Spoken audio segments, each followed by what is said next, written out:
Agora, trabalhando com a parte do potencial elétrico, o que eu tenho aqui uma carga positiva, e essa carga positiva, além do campo elétrico que ela cria ao seu redor, ela cria também uma tensão elétrica, um potencial elétrico ao seu redor, sendo que o potencial elétrico aqui nesse simulador ele é representado pela intensidade luminosa da tela. Quanto mais próximo, mais intenso é essa luz, ou seja, mais forte é o potencial elétrico, e à medida que eu vou me afastando, eu vou diminuindo esse potencial elétrico. Consigo medir esse potencial elétrico através desse sensor aqui dentro. Aqui, nessa região, ele está medindo 14,79 volts e à medida que eu vou me afastando, o potencial vai diminuindo. Relembrando, como eu consigo calcular o potencial elétrico? Potencial elétrico nós representamos pela letra V, que é igual ao produto da constante eletrostática K, vezes, nesse caso é uma grandeza escalar, então não tem módulo, vezes a carga, dividido pela distância. Então, quanto mais próximo eu estiver, menor será o potencial elétrico, né? Maior a distância, menor o potencial, ou menor a distância, maior o potencial, que é o que vai acontecendo quando eu me aproximo e o potencial está aumentando. Da mesma forma, eu posso criar um campo elétrico, só que campo elétrico não, um potencial elétrico para uma carga negativa. Perceba que essa carga negativa ela também cria um potencial elétrico ao seu redor. Só que como o potencial elétrico é uma grandeza escalar, perceba que o potencial elétrico ele é negativo. E à medida que eu vou me aproximando da carga negativa, ele vai diminuindo. Por que diminuindo? Porque ele vai ficando cada vez mais negativo. Quanto mais próximo eu estou da carga negativa, mais negativo é esse potencial. E à medida que eu vou me afastando, ele vai diminuindo a sua negatividade, porém aumentando o valor do potencial elétrico. Até que eu estiver num ponto muito, mas muito distante, o potencial elétrico vai ser nulo. Além disso, algo importante a se notar é trabalhar com a região equipotencial. O que seria uma região equipotencial?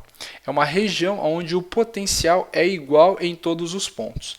Aqui eu tenho uma carga positiva, eu vou fazer o seguinte, eu vou colocar aqui a nossa trena e vou colocar aqui a uma certa distância, por exemplo, vamos colocar aqui de 100 centímetros aproximadamente.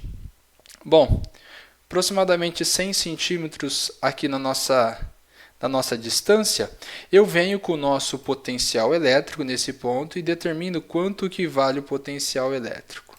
E marco ele. Bom, isso é o potencial elétrico nesse ponto. Posso colocar alguns valores. Venho aqui agora, vou colocar uma distância que é o dobro. Nesse caso aqui, aproximadamente 200,5. Venho nessa posição aqui, ó, 200,5 e marco o meu potencial. Novamente, agora eu venho, aumento a distância que eu estou, vou colocar aproximadamente aqui, ó, vamos colocar 400. Colocando 400 centímetros aproximadamente aqui, venho com o meu potencial e marco ele. Bom, o que está acontecendo, né? O que são essas marcações aqui dentro? Essas marcações significam que, independente da direção que eu estiver, todas as vezes que eu estiver caminhando em cima dessa região verde, o potencial vai ser igual.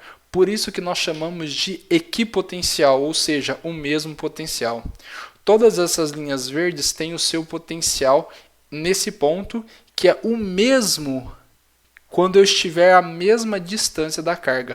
Por isso que a região aqui é uma circunferência e ela sempre está à mesma distância do centro, que é onde se encontra a carga positiva. E perceba aqui, ó, essa região ou essa superfície que potencial vale 9 volts, essa 4,5 e essa 2,3. Por quê? Porque aqui eu dobrei a distância e diminuiu pela metade o potencial. Da mesma forma que eu tentei chegar aqui também, dobrando a distância, eu diminuo o potencial pela metade. E se eu trabalhar agora com duas cargas, tanto positiva de um lado quanto negativa do outro? O que acontece com o potencial? Bom, podemos analisar o potencial do seguinte modo. Eu vou vir aqui, perto da carga negativa e marco, ou seja, tem um potencial negativo. Venho aqui, marco, continuo tendo potencial negativo. Mas, se você perceber, a sua negatividade está diminuindo. Venho aqui, marco o meu potencial. Marco o potencial. Marco. Opa, se você reparar, o potencial aqui já é positivo. Mas eu vou continuar marcando para poder explicar. Marco. Marcar um outro ponto aqui também. Bom, o que está acontecendo nessa figura? Perceba que o potencial aqui, menos 16,4 volts, é porque é um potencial que está próximo da carga negativa. Então o potencial é mais negativo. Quando eu estou mais próximo da carga positiva, o potencial é positivo, 6,2 volts. Por quê? Porque eu estou mais próximo da carga positiva. Perceba que à medida que eu vou me afastando da carga positiva, eu vou diminuindo, eu vou me aproximando de zero. Da mesma forma que eu vou me afastando da carga negativa, eu vou me aproximando de zero também. O que vai acontecer? Em alguma região aqui dentro, vamos tentar achar, eu vou ter o potencial nulo, que é, se eu somar o potencial da positiva com o potencial da negativa, vai dar aproximadamente zero. Então, aqui está dando 0,009, aproximadamente aqui, Ou seja, essa equipotencial, se fosse zero perfeitamente, seria uma linha vertical. Em cima dessa linha, o potencial é nulo, porque a soma do potencial da positiva mais a soma da potencial da negativa tem que ser igual a zero.